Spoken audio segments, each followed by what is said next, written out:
Howdy, and welcome to the podcast. My name is Connor Jones, and I'm your host here.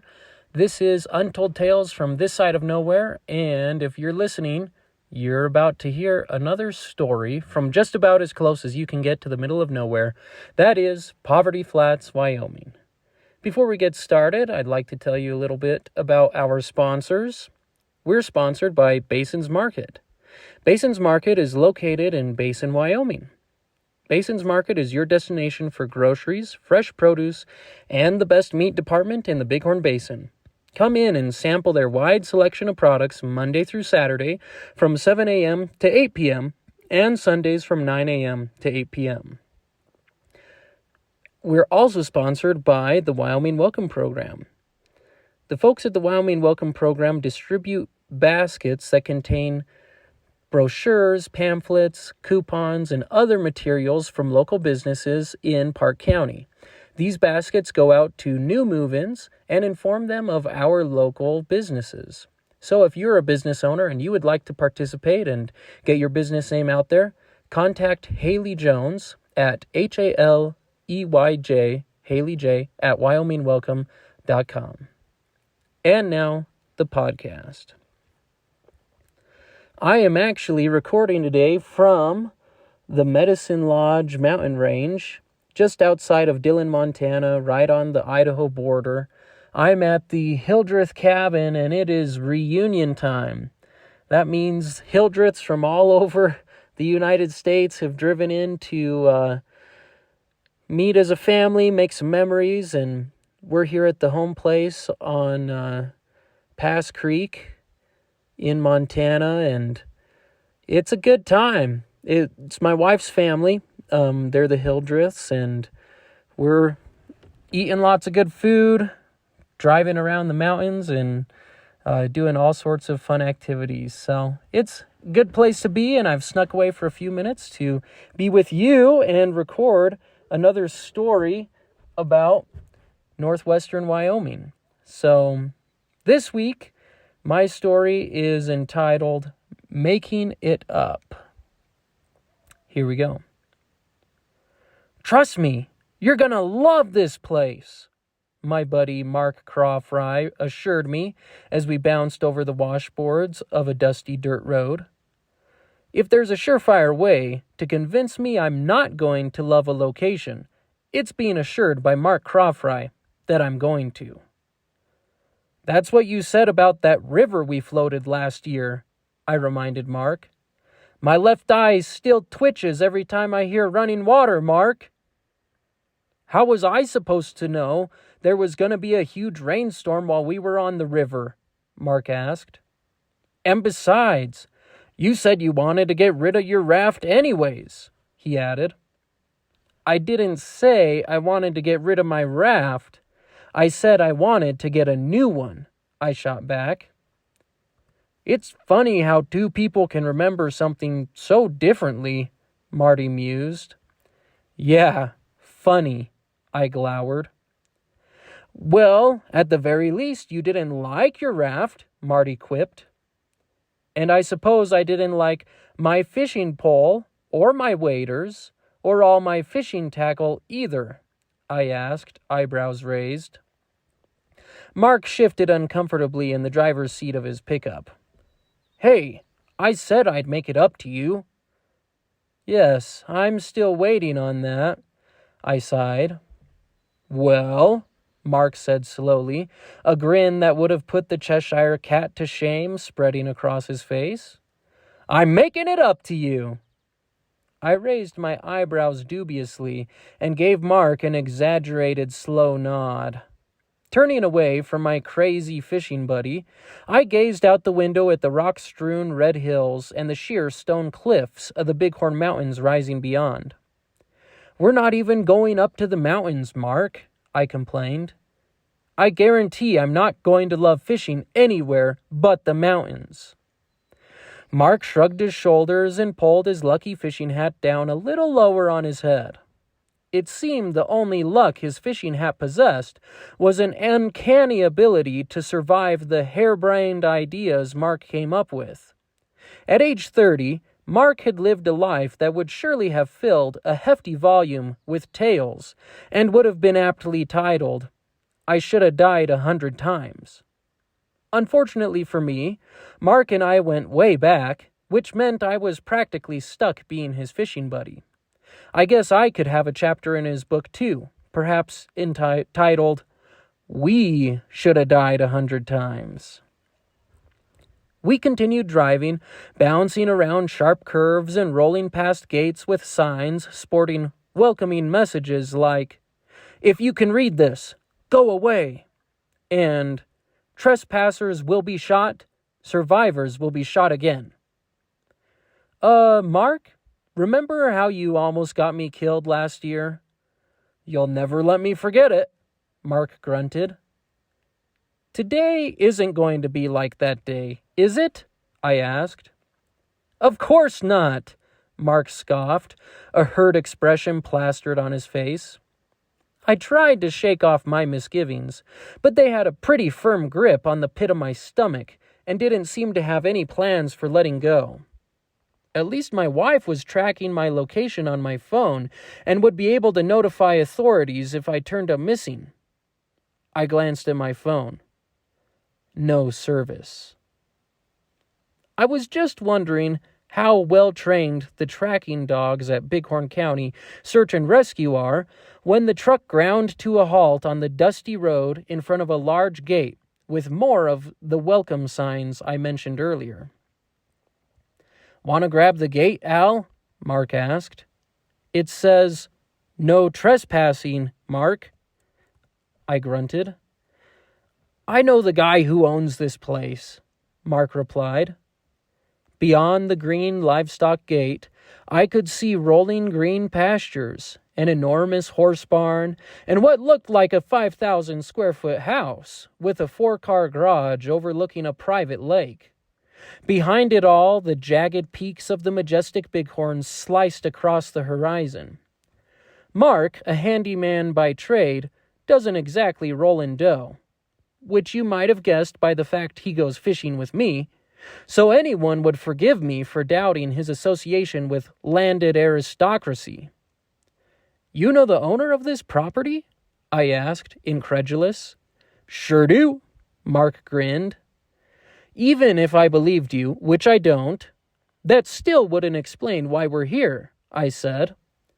Mark leaned over the steering wheel and peered through the windshield at the lake on the other side of the pasture. He directed a finger toward it and said, "You see that lake? It's loaded with the biggest cutthroat trout you've ever seen. We're gonna catch us a mess of 'em." I narrowed my eyes and followed the direction Mark's finger pointed, then shook my head. I don't know which of those statements I believe less, the one about that lake being loaded with cutthroat, or the one about you knowing the landowner. Mark grinned. "I know him through work."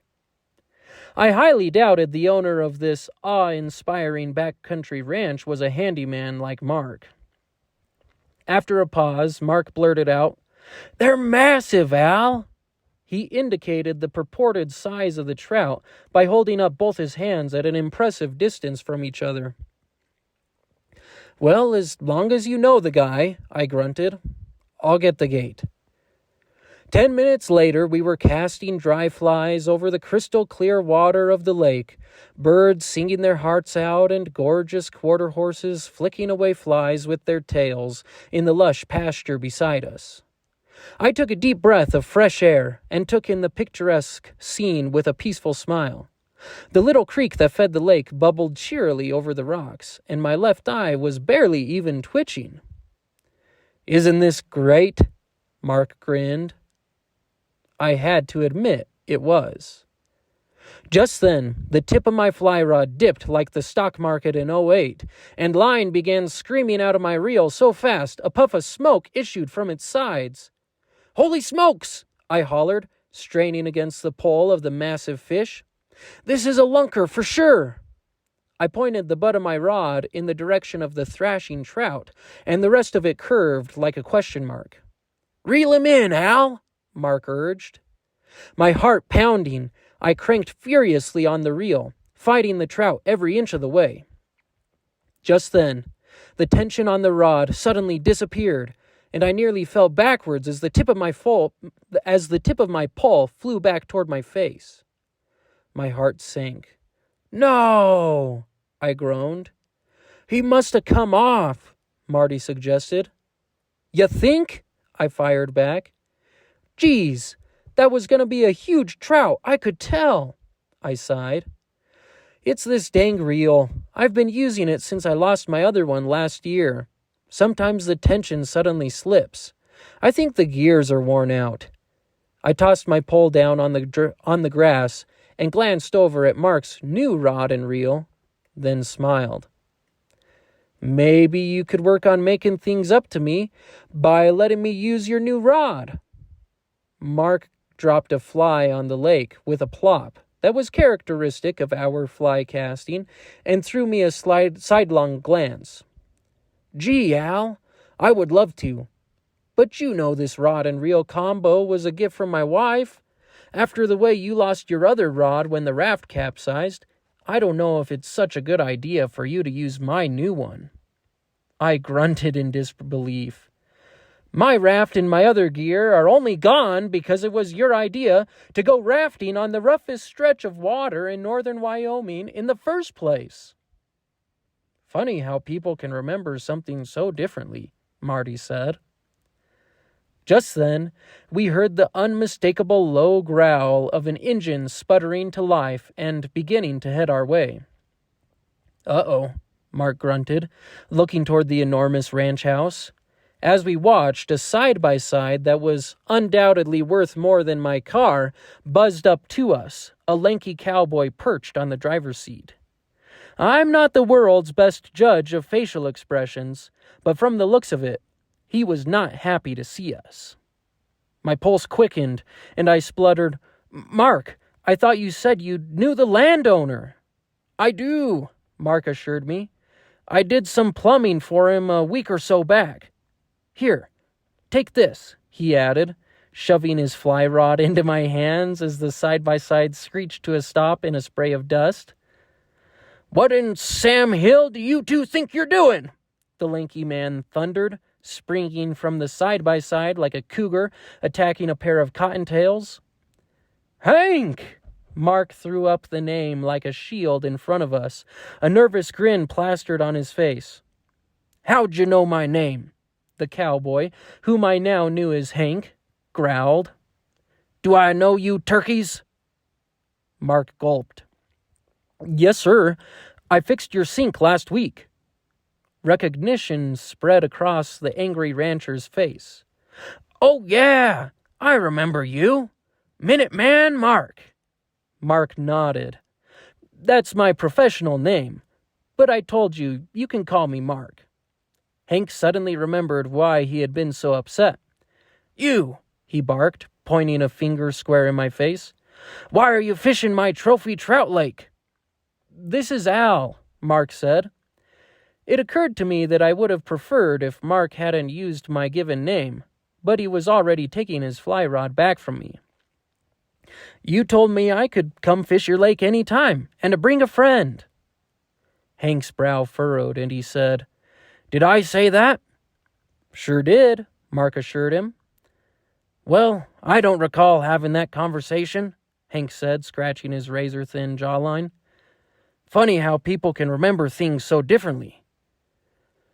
My heart stopped for a moment, and I wondered if Lily would sell my rifles when Mark and I didn't come back from this fishing trip. "You did fix my sink, though," Hank continued. "Ah, what the heck. Remember, it's catch and release," he said, an easy grin sliding across his face. "Say, that's a nice setup you got there," he said, surveying Mark's rod and reel. "Mind if I give it a cast?" Back in the truck a few hours later, Mark was navigating the winding back roads while I rode shotgun. Mark was still gritting his teeth and shaking his head every now and then. Every once in a while he muttered something about wives and presents, with the occasional reference to thieving rich ranchers thrown in every now and then. "Aw, come on, Mark," I finally said, breaking breaking into Mark's muttered tirade. "That was some of the best fishing we've had in a long time. Those cutthroat really were enormous, and it was nice of him to let me keep that 16-incher. "I don't care," Mark huffed. "That mountain millionaire stole my fly rod." I shrugged. "It's like you said. He remembered you saying you had a fly rod you wanted him to have." "And I most certainly didn't say anything of the kind," he fired back. "You did admit your head was in a sink while you and Hank were talking," I reminded him. I know. Mark's hands were raised defensively in front of him as he said it. "I can't help but feel he took advantage of the situation." I chuckled. "How's it feel to lose your fishing rod?" Mark growled something unintelligible in response. I leaned back in my seat and sighed. Well, I think this did make up for that trip last summer. Big fish, a beautiful lake. What more could you ask for? "How about an honest landowner?" Mark asked. "I guess it's like you said, Mark. It's funny how two people can remember something so differently." "I hope you choke on a fishbone," Mark muttered under his breath. Well, there you go. Another untold tale from this side of nowhere. Yeah, I've had some different experiences with landowners and fishing, and it always seems like the best stretch of a river or the best fishing pond or lake is owned by someone you don't know. I was fishing the Bighorn River down in Thermopolis last weekend, and I just parked and went on the public access behind YDOT, and I didn't catch anything. But if you went up and downstream a little ways onto the private land, there were some nice big holes. And I wish I knew a few more people in Thermopolis. I guess next time I go down there, I'll have to take the raft so I don't have to stand on public or private land in order to catch some fish. If you have a story about catching fish or landowners, feel free to let me know. You can reach me by sending a message on our Facebook page, Untold Tales, the podcast, or you can shoot me an email at untoldtalesthepodcast@gmail.com. We're always happy to hear from our listeners, and if you would like to help us out, one way that you could really support the podcast would be by liking and reviewing the podcast, especially on Apple Podcasts. So if you could go there, give us 5 stars, we'd sure appreciate it. And keep in touch. I'd be happy to hear from any of the listeners. I hope you had a fantastic 4th of July, and I have enjoyed having you here on another episode of Untold Tales from This Side of Nowhere, where we work twice as hard for half as much and still find time for the important things, like fishing. See you next time, folks.